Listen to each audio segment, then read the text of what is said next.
Diam di dalam paham. Diam di dalam paham itu bukan berarti Bapak Ibu anyang-anyang sih. Tetap bicara dengan uda, dengan bini. Tetap kita panggil namanya, ya, papa, papi, atau saya namanya. Tapi Bapak Ibu udah mengerti bahwa yang memanggil dengan yang dipanggil itu esa, udah satu. Tidak ada siapa-siapa Bapak Ibu, hanya diri Allah itu sendiri. Cuma tak boleh dizahirkan. Sebut aja lah udah, sebut aja lah sayang bini, tapi awaklah paham yang udah dan bini yang kita maksud itu bukanlah kenyataan diri udah dan diri bini, tapi kenyataan dirinya Allah. Di situ maknanya, sembunyikanlah, rahasiakanlah diri aku pada dirimu, walaupun dirimu itu bukanlah nyatanya dirimu, akan tetapi nyatanya diri aku. Akulah yang menyimpan dan merahasiakan diriku pada diriku seorang. Maka yang kenal dengan aku adalah aku. Yang kenal dengan aku, ya aku. Karena aku cuma yang ada, aku cuma yang wujud. Selain aku nggak pernah ada. Kalaulah selain Allah tidak pernah ada, maka jangan Bapak Ibu sandingkan Allah dengan sesuatu yang tidak ada. Bagaimana mungkin Bapak Ibu bisa menyanding-jandingkan Allah dengan sesuatu, padahal segala sesuatu itu tidak pernah ada. Kalau sesuatu itu ada, sesuatu itu nyatanya aku. Ya, kalau sesuatu itu ada, maka sesuatu itu nyatanya aku juga. Begitulah pandangan orang arifin, pandangan arif billah. Sempurnanya dia memandang dan menyaksikan Allah itu pada segala sesuatu dan nyata sempurna pada diri sendiri Bapak Ibu. Yang perlu dipahami Bapak Ibu, jangan Bapak Ibu mengaku-ngaku Allah. Jangan Bapak Ibu ingin jadi Allah. Belajar ilmu tauhid kata Ustadz bukan ingin menjadi Tuhan. Belajar ilmu tauhid bukan pula ngaku-ngaku Tuhan. Belajar ilmu tauhid dan makrifat untuk mengenal dan memahami Allah cuma yang wujud, Allah cuma yang bersifat. Diri kita tidak wujud, diri kita tidak bersifat. Karena diri kita Bapak Ibu tidak pernah ada. Apa sebabnya? Diri kita ada karena diadakan, diri kita ini hidup dihidupkan, diri kita ini mati dimatikan. Kalaulah diri kita ini hidup dihidupkan, mati dimatikan, ada diadakan, maka hakikat diri yang hidup dihidupkan, hakikat diri yang mati dimatikan, sebenarnya diri Bapak Ibu tidak hidup dan tidak mati. Nah, coba usah ulang lagi, ini nggak tinggi memahaminya. Kalaulah diri Bapak Ibu ini hidup dihidupkan, mati dimatikan, maka sebenarnya diri Bapak Ibu tidak hidup dan tidak mati. Kenapa diri Bapak Ibu tidak hidup dan tidak mati? Karena diri Bapak Ibu tidak pernah ada. Kalau diri tidak pernah hidup, tidak pernah mati, dan diri tidak pernah ada, maka siapa yang ada? Yang ada itu hanya Allah. Yang ada itu hanya Allah. Kalau Allah cuma yang ada, maka diri Bapak Ibu inilah kenyataan memandang nyatanya Allah itu. Itulah maksudnya. Bahwa diri Bapak Ibu dengan Allah itu betul-betul tunggal dan esa. Nggak ada diri Bapak Ibu, yang ada hanya diri Allah. Bertahanlah di situ Bapak Ibu memahaminya. Jangan bergeser lagi. Kalau bergeser Bapak Ibu pisahkan diri Bapak Ibu dengan Allah. Disitulah nantinya diri Bapak Ibu itu dikatakan namanya najis batin. Kalaulah diri Bapak Ibu dikatakan najis batin, sholat juga Bapak Ibu. Orang kalau sholat dirinya najis, sah nggak sholatnya itu? Nggak sah. Walaupun zahirnya tidak bernajis, tak ada darah, tak ada nanah, tak disentuh oleh hewan-hewan yang bernajis. Namun ketika diri Bapak Ibu itu belum hilang akan kewujudannya, belum hilang akan sifat-sifat keakuan dirinya, masih melengket juga wujud dan sifat keakuan itu pada diri kita. Masih kita juga yang merasa kita ini yang melihat dan mendengar, maka itulah yang menyebabkan diri kita itu najis batin itu. Selama itu ibadah kita tidak akan pernah sah. Ibadah kita itu batal. Lalu bagaimana supaya kita ibadah kita itu sah, tidak batal? Maka hapuskanlah najis batin itu. Caranya apa? Hapuskan diri, fanakan diri, sefana-fananya, sehapus-hapusnya. Ketika itu diri Bapak Ibu itu telah bersih dan fitrah. Karena diri yang bersih dan fitrah itu hanya diri Allah semata-mata. Tapi Bapak Ibu bukan Allah. Itu lu saya ingatkan. Diri Bapak Ibu bukan Allah. Diri Bapak Ibu nggak pernah ada. Jangan ngaku-ngaku. Itu maksudnya. Kalau nggak ngaku namanya Fir'aun namanya. Ngaku Allah, ngaku Tuhan itu Fir'aun. Kita tak pernah mengaku-ngaku. Bagaimana kita akan mengaku-ngaku diri kita nggak pernah ada? Kalau ada orang mengaku itu merasa dirinya ada tuh. Sama dengan hamba Allah Bapak Ibu. Kalau ada orang merasa dirinya hamba Allah, itu pengakuan dirinya sendiri, itu merasa tuh ngaku tuh. Tapi kalau Allah yang mengatakan kita ini hambanya, 1000% itulah yang hamba Allah itu. Tapi kalau kita yang mengatakan kita ini hamba Allah, tapi Allah belum mengatakan kita hambanya, baru kita itu disebut mengaku-ngaku namanya. Nah, ini mesti pahami. Makanya Allah bilang, "Fala tuzaku anfusakum huwa a'lamu bimanittaqa." Jangan kamu mengaku-ngaku merasa-rasa dirimu dah bersih, dirimu hambaku, dirimu kekasihku, kamu dah kenal aku. Kalau aku belum mengatakan dirimu itu hambaku, kekasihku, kalau aku belum mengatakan dirimu itu belum mengenal aku, nggak boleh ngaku-ngaku. Kan aku yang lebih tahu siapa yang kekasihku, siapa yang hambaku, siapa yang dah kenal dengan aku yang tahu, kata Allah. Rupanya kita ini hidup tidak boleh ngaku-ngaku Bapak Ibu. Ya. Belajar aja lah baik-baik, istiqomah. Setelah kita sadar bahwa diri kita tidak ada, maka ketika itulah kita mengatakan la haula wala quwata illa billah. Itu cuma pengakuan kita. Bukan kita mengaku Tuhan, tapi kita mengatakan la haula wala quwata illa billah. Tidak ada daya dan upayaku, tidak ada wujudku untuk bisa melihat dan mendengar, melainkan hanya Allah semata-mata. Itu sempurna tuh Bapak Ibu.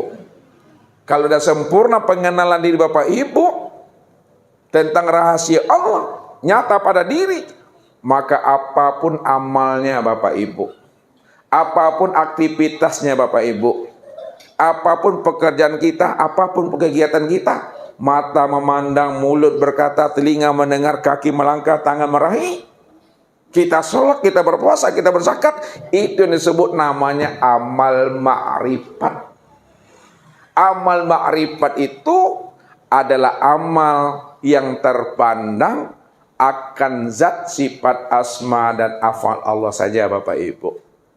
Tak lagi terpandang akan zat diri kita, tak lagi terpandang akan sifat diri kita, tak lagi terpandang akan asma dan afal diri kita. Yang terpandang itu pada diri kita adalah zat, sifat, asma dan afalnya Allah. Pada saat itu hilanglah diri Bapak Ibu. Itu yang hapus tuh. Itu yang hapus. Kalau dari ini telah hapus, maka Allah itulah yang berdiri dengan sendirinya. Wa an ya'buduni hadza siratim mustaqim. Akulah yang menyembah dan memuji akan diriku sendiri, karena aku cuma yang ada. Aqimis sholata li zikri. Si zikri itulah yang sholat, tidak ada siapa-siapa.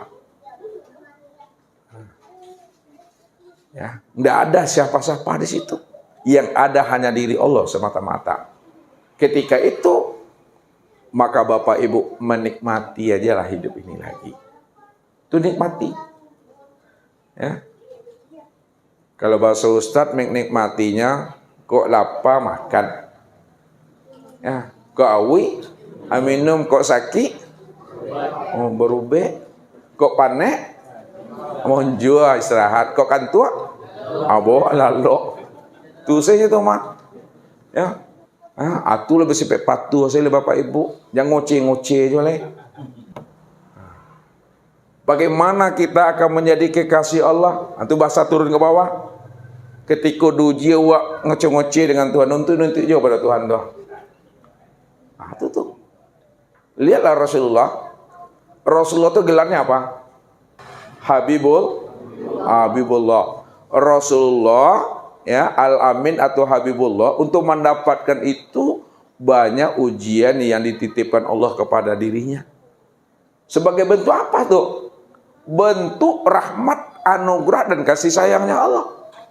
Tapi kalau kita takut diuji Bapak Ibu, lalu mengaku pula kita sebagai kekasih Allah, tak amu tuh. Untuk mendapatkan kekasih Allah, Habibullah. Balumui awak dulu Bapak Ibu. Lihat tuh balumui awak. Ya. Kari yang wajah aku rubeknya, kuruinya awak. Banyak tuh uban tu tumbuh di kepala, paning-paning laleknya awak. Itu pun alun tantu jo lulus itu. Tapi kalau nyawa sabar nyawa, insyaallah nyata Bapak Ibu, hidup itu mengalir hasil seperti air tu ha. Kalau awak berusaha dan memahami hidup mengikuti maunya Allah, di situ baru kita akan menjadi kekasih Tuhan. Inilah rahasianya Nabi diuji, sehingga Nabi bisa menyampaikan rahasia ujian itu kepada kita. Apa rahasianya Nabi diuji lalu disampaikan Nabi ujian itu kepada kita? Iza ahabballahu qaumin ibtalahum.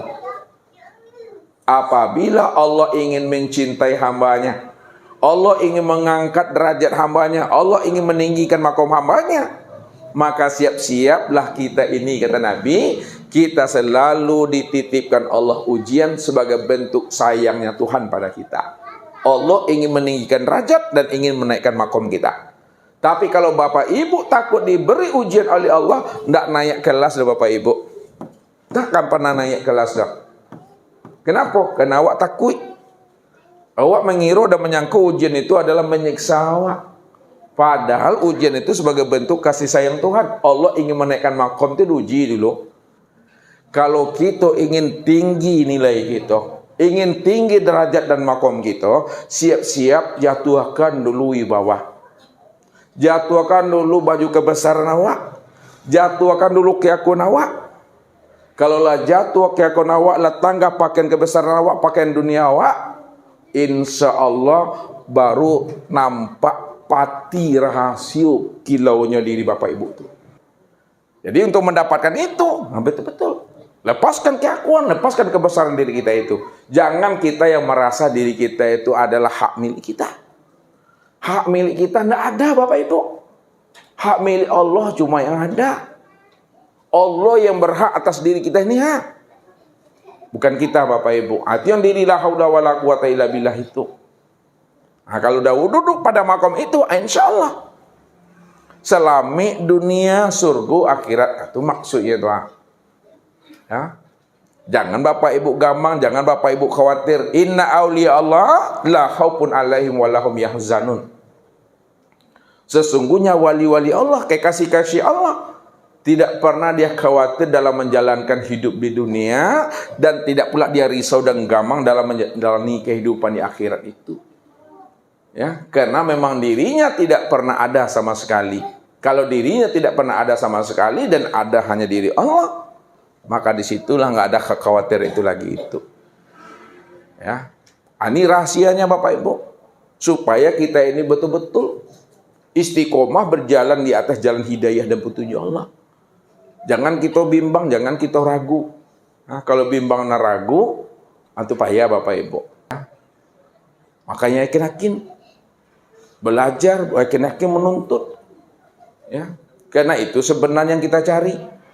Kalau Bapak Ibu hari ini mati, Anda dah tahu nak jalan pulang dan kembali kepada Tuhan itu yang perlu. Bagaimana Bapak Ibu memahami jalan pulang dan kembali kepada Tuhan? Inna lillahi wa inna ilaihi raji'un. Sesungguhnya kita ini datang dari Allah dan kembali kepada Allah. Memahaminya itu bagaimana kalau terjemahnya betul? Ya Bapak Ibu, ada yang di Kubang, ada yang di Kuntu. Dari Kuntu sampai ke majelis. Nanti dari majelis pulang lagi ke Kuntu. Itu Bima datangnya, situ pulangnya. Tentu kena rumah di Kuntu tuh balik ke Kuntu. Itu betul tuh Bapak Ibu, secara logika. Karena rumah kita di Kuntu, sekarang kita di sini, tuh pulang lagi ke Kuntu. Tapi kalau Bapak Ibu memahami pulang dan kembali kepada Allah, sama seperti kita pulang ke Kuntu, tak tepat contohnya. Ya, tak tepat jalannya. Seolah-olah Allah itu berjarak dengan diri Bapak Ibu, dan seolah-olah Allah pun bertempat di sana. Andai kata Bapak Ibu belum mati, lalu Allah itu di mana? Apakah di aras, apakah di langit, atau di mana tempatnya? Gak benar. Kalau kita memahami, kita asalnya dari Kuntu, lalu pulang kembali kepada Kuntu itu. Kalau untuk contoh Allah nggak tepat. Kita berada di bumi sekarang nih Bapak Ibu. Meninggal Ustaz, tuh encong-encongnya Ustaz menemui Tuhan tuh. Halo, Assalamualaikum ya Allah. Seperti itu. Kayak Ustaz menemui teman, tak seperti itu. Kembali kepada Allah itu maksudnya, lihat, kembali kepada Allah itu maksudnya memahami dan menyadari bahwa diri kita tidak ada, yang ada hanya Allah. Ketika kita telah sadar dan paham bahwa rahasia diri Bapak Ibu tidak ada, maka ketika itu Bapak Ibu telah kembali kepada Allah, karena Allah cuma yang ada. Itu makna kembali. Makanya Bapak Ibu walaupun belum mati, tapi diri Bapak Ibu telah kembali, pulangnya alun dah. Pulangnya alun. Tapi kalau diri ini telah berpisah ruh dengan jasad, barulah sempurna pulang dan kembali namanya.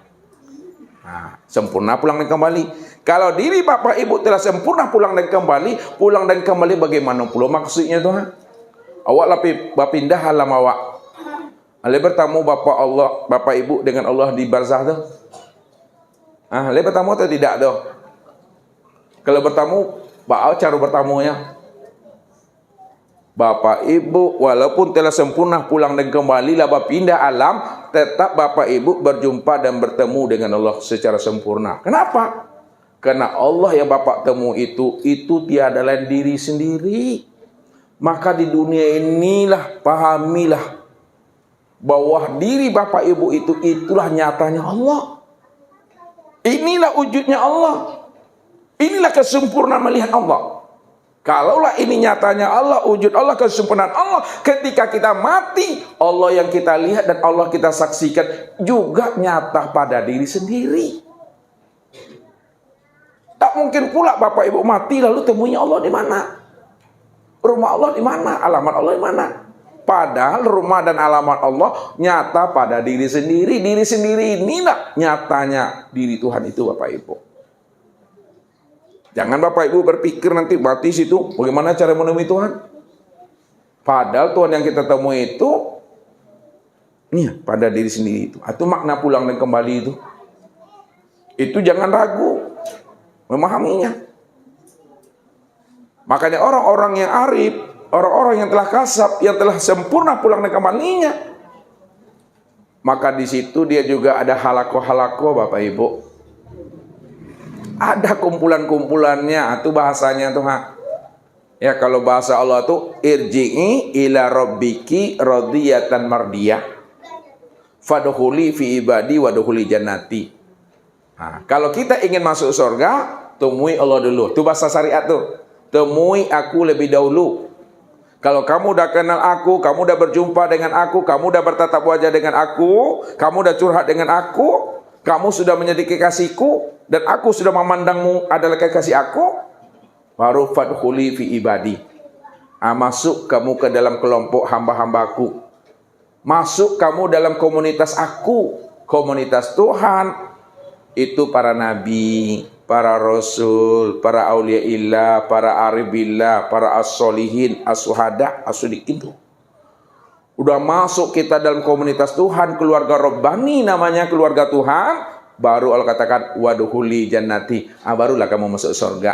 Tidak langsung concong masuk surga Bapak Ibu, temui dulu Allah tuh, lalu bergabung kita menjadi keluarga Rabbani, keluarga Tuhan, baru masuk ke dalam surga yang tadi. Untuk menemui Tuhan, temuilah pada diri sendiri, kenali rahasia diri, itu maksudnya, kenali sejati diri. Kalau Bapak Ibu sudah mengenali akan rahasia diri dan sejati diri, bahwa rahasia diri dan sejati diri itulah dirinya Tuhan, maka Bapak Ibu udah bertemu namanya tuh, udah bersuwo, udah bersobok namanya kata Ustaz.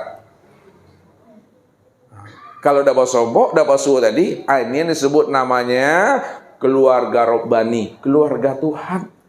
Bukan sebutan, tapi betul-betul keluarga Tuhan itu betul-betul hidupnya rahmatan lil alamin dan rahmatan fil alamin.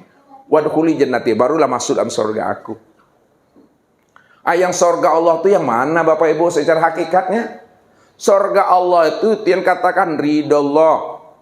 Yang dikatakan neraka Allah itu yang namanya suhtullah. Surga Allah itu adalah bukti nyata akan ridhonya Allah. Ya, bukti nyata ridho Allah.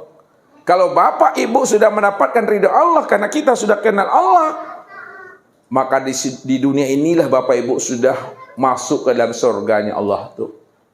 Di dunia ini Bapak Ibu sudah masuk dalam surganya Allah.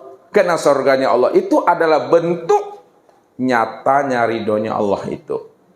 Sedangkan neraka Allah itu juga bentuk akan kemurkaan Allah. Nah, belum kita mati lagi, belum berpindah lagi alam. Tapi kalau kita tidak mengenal Allah, di dunia ini kita telah berada dalam nerakanya Allah itu. Kenapa? Karena neraka Allah itu bentuk daripada kemurkaannya. Surga Allah adalah bentuk dan bukti nyata akan ridho dan kasih sayangnya itu. Itu maknanya, kenali Allah, maka kita akan menjadi kekasihnya, kita akan menjadi sahabatnya, kita akan menjadi komunitasnya, baru masuk dalam surga itu. Itulah ketenangan, itulah kebahagiaan itu. Jadi nggak mencarinya bukan keluar diri, mencarinya ke dalam diri Bapak Ibu. Jangan mencari Tuhan itu keluar diri, nggak akan bersobok Bapak Ibu. Cari Tuhan itu pada diri sendiri. Man talabal maula bi ghorin nafsin faqad dolalan baida. Barang siapa ingin mencari Tuhan keluar daripada dirinya, maka dia akan tersesat yang sangat jauh kata Allah. Takkan pernah dia berjumpa dan bersua dengan aku. Karena aku sebenarnya sudah nyata pada dirinya. Namun dia tidak pernah keluar dari diri aku dan dia juga tidak pernah keluar dari dirinya. Selama itu dia pernah dia akan berjumpa dan kenal dengan aku.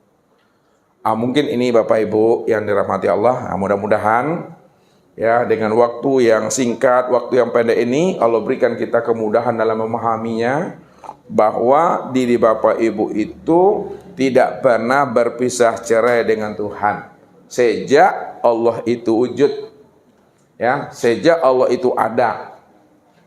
Diri kita tidak pernah berpisah. Kenapa tidak pernah berpisah? Karena diri kita ini tiada lain nyatanya diri Allah itu sendiri. Kalaulah diri kita ini adalah nyatanya diri Allah itu sendiri, diri Allah dengan dirinya sendiri tidak akan pernah berpisah itu. Itulah yang mesti dipahami Bapak Ibu. Mungkin itu saja. Sekarang kita buka untuk tanya jawab dan musyawarah. Assalamualaikum warahmatullahi wabarakatuh.